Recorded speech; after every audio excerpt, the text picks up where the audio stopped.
ઓલામાં આવે છે ને કે બધા નારદ આદિ બધા ભક્તો જે છે ભગવાન પાસે ગયા અને ભગવાનને વિનંતી કરી કે આપ બિરાજો ક્યાં, આપને બિરાજવાનું સ્થાન કયું છે? એટલે ભગવાને આજ્ઞા કરી કે નાહમ વસામી વૈકુંઠે યોગી નામ હૃદયન ચ મદ ભક્તા યત્ર ગાયંતી તત્ર તિષ્ઠામિ નારદ. ભગવાન કહે છે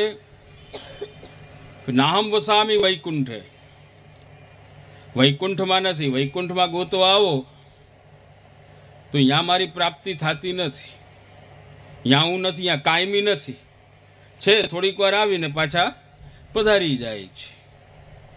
નામ વસામી વૈકુંઠે યોગી નામ હૃદયન ચ, યોગીઓ કે જે કેટલા વર્ષ સુધી તપ કરતા હોય, હજારો વર્ષ આપણે શાસ્ત્રમાં વાંચીએ, પુરાણોમાં વાંચીએ તો એમાં આવે કે કેટલા હજાર વર્ષ આ યોગીઓએ તપ કર્યા અને તપનું ફળ શું મળ્યું કે ભગવાન એના હૃદયમાં પધાર્યા, ભગવાન એના હૃદયમાં પધાર્યા. પણ એટલી જ વાર રહ્યા કે જેટલી વાર વીજળીનો ચમકારો થાય, આનાથી વધારે નહીં. વીજળીનો ચમકારો થાય એટલી જ વાર ભગવાન બિરાજે અને પાછા ત્યાંથી પધારી ગયા. તો એને પૂછ્યું તો આપ બિરાજો ક્યાં કે જ્યાં અમે જાય અને આપની પ્રાપ્તિ અમને થાય જ, કોઈ શંકા ન રહીએ, કઈ જગ્યાએ બિરાજો?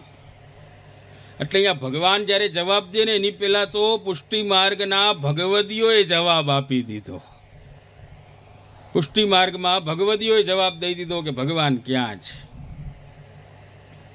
ભગવદીઓએ કેવું સુંદર મજાનું કીર્તન ગાયું કે જ્યારે એમને પૂછ્યું કે ઠાકોર ક્યાં બિરાજે, ઠાકોરજી ક્યાં બિરાજે, એટલે ભગવદીઓએ કહ્યું કે આગે ગાય પાછે ગાય, ઇત ગાય ઉત ગાય, ગોવિંદ કો ગાયન મેં બસ બોહી ભાવે.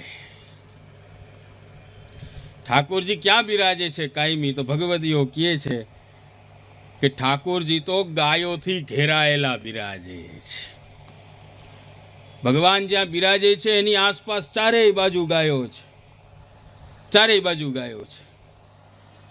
અને આગળ કહે છે કે બસ બોહી ભાવે, ગાયન કે હેત કર, ગાયન સો બ્રજ છાયો, પછી ગાયન સો બ્રજ છાયો, વૈકુંઠ બિસરાયો, ગાયન કે હેત કર ગિરી લે ઉઠાયો. જેવું આપણા ભગવદીઓએ કીધું કે ગાયન સો બ્રજ છાયો, વૈકુંઠ બિસરાયો. અહીંથી જ્યારે અમે ગયા ને સવારે, મનોરથ થઈ ગયો, નંદ મહોત્સવ થઈ ગયો અને અમે અહીંથી ગયા, ઘરે ગયા ને અહીંયા આવ્યા ને ત્યાં સુધી અમારે આ મનોરથની ચર્ચા થઈ છે. ઘર બિસરાઈ મારા બહુજી. અમે એ જ ચર્ચા કે ભાઈ બહુ સુંદર વ્યવસ્થા છે, આ છે તે છે, આ જ બધી ચર્ચાઓ થઈ. તો ભગવાન જે વ્રજમાં પધાર્યા ને તો એવા પધાર્યા, ગાયો પાસે એવા પધાર્યા કે ગાયન કે હેત કર ગિરી લે ઉઠાયો, કે ગાયન કે હેત કર ગિરી લે, કે આ ગિરિરાજજી જે ધારણ કર્યા ભગવાને એ પણ કેના માટે કર્યા છે? તો કે ગાયોના રક્ષણ માટે કર્યા છે, ગાયોની રક્ષા માટે કર્યા છે. હવે આપણને પ્રશ્ન થાય કે આટલું બધું ભગવાનને ગાયો પ્રિય કેમ છે? આટલી બધી પ્રિયતા ગાય પ્રત્યે ભગવાનને કેમ છે? શા માટે છે? તો આપણા ભગવદીઓ કહે છે કે એનું કારણ છે કે જ્યારે ભગવાને ગિરિરાજજી ધારણ કર્યા એ પછી ઇન્દ્ર જે છે ને એ ભગવાનને એક નામની ભેટ ધરી છે, એક નામ ભગવાનને આપ્યું છે અને એ નામ છે ગોવિંદ. ગોવિંદ, ગોવિંદ નામ. એટલે પ્રશ્ન કર્યો કે આ ગોવિંદ નામ, ગોવિંદનો મતલબ શું થાય? એટલે વ્યાકરણ, સંસ્કૃત વ્યાકરણ સાહિત્યના આધારે ગોવિંદનો મતલબ એવો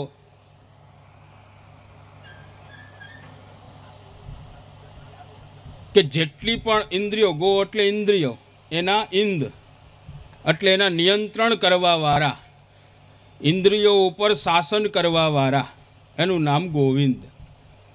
બીજો અર્થ એ કર્યો ગોવિંદ શબ્દનો કે ગોવિંદનો અર્થ શું થાય? તો કહે છે કે ગોવિંદનો અર્થ થાય ગાયોનું સર્વસ્વ, જે ગાયોનું સર્વસ્વ છે. ભગવાન કહે છે કે તસ્માદ મત શરણમ ગોષ્ઠમ મન્નાથ મત પરિગ્રહમ ગોપાએ સ્વાત્મ યોગેન સોયમ મે વ્રત આહિત. બ્રહ્માજીએ ભગવાન પાસે જઈને પૂછ્યું કે આ વ્રજમાં આપ પધાર્યા અને આ બધા વ્રજ ભક્તોની રક્ષા કરી એટલી આપે, તો એ બધા એવી ભક્તિ શું કરી છે? શું એની પાસે એવી કોઈ ધન સંપત્તિ છે? શું એવા કોઈ ગુણવાળા છે? એવા કોઈ અભ્યાસવાળા છે? કોઈ શાસ્ત્રને જાણવાવાળા છે કે આ વ્રજમાં પધાર્યા? અને જોવો પાછી મજાએ કે ભગવાન વ્રજમાં પધાર્યા ને પછી જ બધા અસુરો આવ્યા છે. પેલા એકય નથી, બધા શાંતિથી રહેતા હતા ગોકુલના લોકો, પણ ભગવાન જ્યારે અહીંયા પધાર્યા એ પછી જ બધા આવ્યા છે. તો બ્રહ્માજી પૂછ્યું ભગવાનને કે જે આવું કેમ, કે આટલું બધું આપ એની રક્ષા માટે આપ સ્વયં ત્યાં પધાર્યા છો? ત્યારે ભગવાને આજ્ઞા કરી કે તસ્માદ મત શરણમ ગોષ્ઠમ મન્નાથ મત પરિગ્રહમ ગોપાએ સ્વાત્મયોગેન સોયમ મે વ્રતાહિત. ભગવાન કહે છે કે મેં એના માટે હું આ વ્રજ ભક્તોની રક્ષા કરું છું. કેમ તો કે તસ્માદ મત શરણમ, એ મને જ જાણે છે, મારા સિવાય બીજું કંઈ જાણતા નથી. મીરાબાઈને એક સાધુ મળવા ગયા. મીરાબાઈ મળવા ગયા એક સાધુને, બહુ મોટા સંન્યાસી, અને એને મળવા ગયા મીરાબાઈ. અને જઈ અને બાર એના જે સેવકો હતા એ સેવકોને કીધું કે તમે જાઓ, તમે અંદર જાઓ અને સંન્યાસીને કહો કે ભાઈ મીરાબાઈ આવ્યા છે ને એમને મળવું છે, સંતના દર્શન કરવા છે. એટલે સંતને જ્યારે કહેવામાં આવ્યું ને એટલે સંતે જવાબ આપ્યો અંદરથી. સંતે કીધું કે અમે સ્ત્રીઓનું મોઢું જોતા નથી. કહી દો મીરાબાઈને કે અહીંથી વયા જાય, અમે સ્ત્રીઓનું મોઢું જોતા નથી. એટલે મીરાબાઈને કહેવા આવ્યા કે ભાઈ અમે તો કહેવા ગયા પણ એમણે ના પાડી કે સ્ત્રીઓનું મોઢું જોતા નથી. એટલે મીરાબાઈએ જવાબ આપ્યો. મીરાબાઈ કે તમે એને એટલું કહી આવો કે આટલા વર્ષ પછી આજે અમને ખબર પડી કે કૃષ્ણ સિવાય બીજો પુરુષ વ્રજમાં છે. અમને તો એમ છે કે કૃષ્ણ સિવાય બીજું કોઈ તત્વ છે જ નહીં. સુરદાસજી જેમ કહે છે ને કે અન્ય દેવ કો ન જાનું ન માનું, જાનું તો માનું. કૃષ્ણ સિવાય બીજા કોઈ તત્વને હું જાણતો જ નથી. એવી રીતે વ્રજ ભક્તો જે છે એના જીવનમાં ભગવાન કહે છે કે વ્રજ ભક્તો કેવા છે તો કે તસ્માદ મત શરણમ ગોષ્ઠમ, એ તો કેવલ મારા જ શરણાગત છે, મારા સિવાય બીજા કોઈ તત્વને જાણતા નથી. મન્નાથમ, મને જ નાથ તરીકે સ્વીકાર કર્યો છે અને મારા દ્વારા એ અપનાવેલા જીવો છે. અને આવા જે જીવો છે એમની રક્ષા કરવાનું તો મેં વચન લીધેલું છે, એમની તો હું નિરંતર રક્ષા કરું છું. તો આ ગાયોની રક્ષા કરવાનું કે ગાયો ઉપરના જે સ્નેહનું કારણ છે એ કારણ જ આ છે કે ભગવાનને જે છે એ ગાયોએ સર્વ સમર્પણ કરી દીધું છે. આ સર્વ સમર્પણના કારણે એ ગાયો જે છે એ ભગવાનને અતિશય પ્રિય છે. અને જે ગાયો ભગવાનને પ્રિય છે એની સેવામાં જે પરિવાર લાગેલો હોય એના ઉપર તો ભગવાનની કૃપા થાય, એમાં કોઈ શંકાને સ્થાન નથી. અને એ કૃપાનું ફળ છે કે જો આટલો તડકો છે, આટલી ગરમી છે, ગરમી કેવી એકાએક એકદમથી વધી ગઈ ગરમી, પણ આટલી ગરમીમાં પણ વૈષ્ણવો જે છે આનંદથી બધા આવે છે. આજે સવારે અમે જોયું દ્રશ્ય, બધા વૈષ્ણવોના ચહેરામાં આનંદ હતો. એટલું જ નહીં, અંદર જે સામગ્રી સિદ્ધ કરે છે જે મર્યાદી વર્ગ, એ પણ એટલા આનંદમાં હતા અને એટલી સુંદર સામગ્રી સિદ્ધ થઈ છે. અને એનું પ્રમાણ તો તમે બધાએ પ્રસાદ લીધા હશે, એમાં તમને મળી જ ગયું હશે. એટલો આનંદ થઈ ગયો. કેમ તો કે આ મનોરથ જે છે ને, હકીકતે પુષ્ટિ માર્ગમાં જેટલા પણ મનોરથો છે આ બધા મનોરથો શ્રીનાથજી કરાવે છે.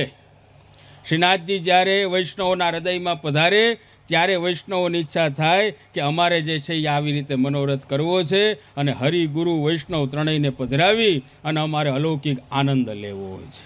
આ ક્યારે થાય છે કે જ્યારે આ શ્રીનાથજી હૃદયમાં પધારે છે. ભગવાનનો જે પ્રેમ છે, આ ભગવાનની જે અધીનતા છે ભગવદીઓ પ્રત્યેની, શ્રી મહાપ્રભુજીના એક સેવક માજીનો બહુ સુંદર મજાનો પ્રસંગ આવે કે વૈષ્ણવ જે છે ઠાકોરજીની સેવા કરે, બહુ મોટી ઉંમરના માજી, કંઈ બહુ સૂજે નહીં એને. ધરવાનું તો એવું છે કે એના હાથમાં જે આવી જાય, કારણ કે પુષ્ટિ માર્ગનો એવો માર્ગ છે કે કભી ઘી ઘના, કભી મુઠ્ઠી ચના ઓર કભી વો ભી મના.